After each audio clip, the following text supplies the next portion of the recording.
বানাক্ৰান্ত অঞ্চলত সাহায্য বিলাবলৈ যোৱা প্ৰত্যেকজন মানুহকেই চৰপত বিলোৱা এই ছোৱালীজনীৰ নামত এটি বিশেষ লিখনি উদ্ধাৰ হয়।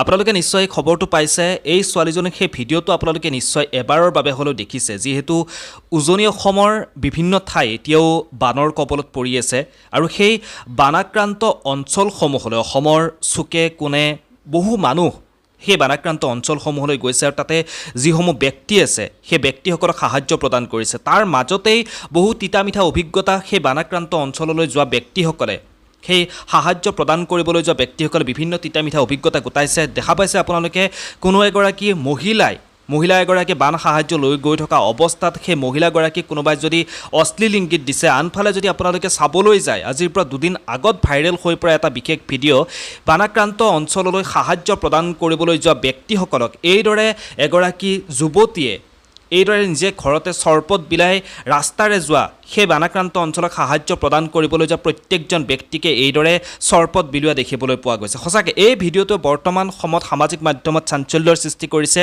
আৰু এক প্ৰকাৰ সকলোৰে মন জয় কৰিবলৈ সক্ষম হৈছে এই বিশেষ ভিডিঅ'টোৱে। নিজৰ ঘৰখনেই বানৰ কবলত পৰিছে, নিজৰ ঘৰখন বানত ডুবি থকাৰ পিছতো এইদৰে বাটেৰে যোৱা বানপীড়িতক সহায় কৰিবলৈ যোৱা সেই ব্যক্তিসকলক এইদৰে শুশ্ৰূষা কৰিছে এই বিশেষ ছোৱালীজনীয়ে। ভিডিঅ'টো নিশ্চয় আপোনালোকে সকলোৱে দেখিছে আৰু এই ছোৱালীজনীৰ নামতেই বৰ্তমান সময়ত এটি বিশেষ ভিডিঅ' সামাজিক মাধ্যমত ভাইৰেল হৈ পৰিছে। এটা বিশেষ লিখনি ওলাই পৰিছে। সেই লিখনিটো আপোনালোকে শুনিব পাব অলপ সময় পিছতে। সেই লিখনিটো মই আপোনালোকক শুনাম, যিহেতু মানৱ দৰদী এই যিগৰাকী ছোৱালীয়ে সেই সাহায্য প্ৰদান কৰিবলৈ যোৱা সেই কষ্টৰে দিনে নিশাই সেই বানাক্ৰান্ত অঞ্চলত থকা প্ৰত্যেকজন ব্যক্তিৰ কাৰণে চিন্তা কৰি দিনে নিশাই টকা গোটোৱা সেই ব্যক্তিসকলৰ কাৰণে চিন্তা কৰি এইদৰে চৰপত খুওৱাৰ ব্যৱস্থা কৰিছে। নিজৰ ঘৰখন বানৰ কবলত পৰি থকাৰ পিছতো আনৰ বাবে চিন্তা কৰা এই বিশেষ ছোৱালীজনীয়ে বৰ্তমান সময়ত কিন্তু সকলোৰে সমাদৰ লাভ কৰিবৰ কাৰণে সক্ষম হৈ পৰিছে। আৰু এই ছোৱালীজনীৰ নামত যি লিখনি বৰ্তমান সময়ত ওলাইছে, সেই লিখনিটো শুনিলে আচলতে এই ছোৱালীজনীৰ মনটোৰ কথা, এই ছোৱালীজনীৰ মনত আচলতে কেনেকুৱা মানৱ দৰদী এক ভাৱ আছে, সেই ভাৱৰ কথা আপোনালোকে সকলোৱে অনুভৱ কৰিব পাৰিব। মই আৰু বিশেষ কথা নকওঁ, মই সেই যি লিখনিটো সেই লিখনিটো আপোনালোকক শুনাবৰ কাৰণে চেষ্টা কৰিছোঁ। আপোনালোকে লিখনিটো এবাৰ শুনক। আচলতে বাবুল মেধি নামৰ এজন লিখকে এই ছোৱালীজনীৰ নামত সেই বিশেষ লিখনিটো লিখি উলিয়াইছে আৰু লিখনিটোৱে বৰ্তমান সময়ত সকলোৰে অন্তৰ জয় কৰিবৰ কাৰণে সক্ষম হৈছে। যিহেতু আপোনালোকে সকলোৱে গম পায়, উজনি অসম বৰ্তমান সময়তো বানৰ কবলত পৰিছে। বানে সকলোবোৰ তছনছ কৰি নিছে, বহু অজস্ৰ ধন সম্পত্তি সকলোবোৰ নিমিষতে শেষ কৰি দিছে। উজনি অসমৰ বহু মানুহ বৰ্তমান সময়ত দিশহাৰা হৈ পৰিছে আৰু এই সময়খিনিতেই সেই মানুহবোৰক সহায় কৰিবলৈ যোৱা ব্যক্তিসকলক এইদৰে এই নিশিতা গগৈ নামৰ এই ছোৱালীগৰাকীয়ে এইদৰে ৰাস্তাত গাড়ীবোৰ ৰখাই এইদৰে চৰপত যাচি তেওঁলোকক শুশ্ৰূষা কৰা আৰম্ভ কৰিছে। আহক আমি ভিডিঅ'টো একেলগে চাওঁ। নিমুৰ চৰবততে মানৱতাৰ বুৰঞ্জী লিখিব খোজা এজনী ছোৱালীৰ নাম নিশিতা গগৈ। ছোৱালীজনীৰ নাম নিশিতা গগৈ। বানৰ বিভীষিকাৰ খঙাল ৰৌদ্ৰৰূপ দেখিছে ছোৱালীজনীয়ে।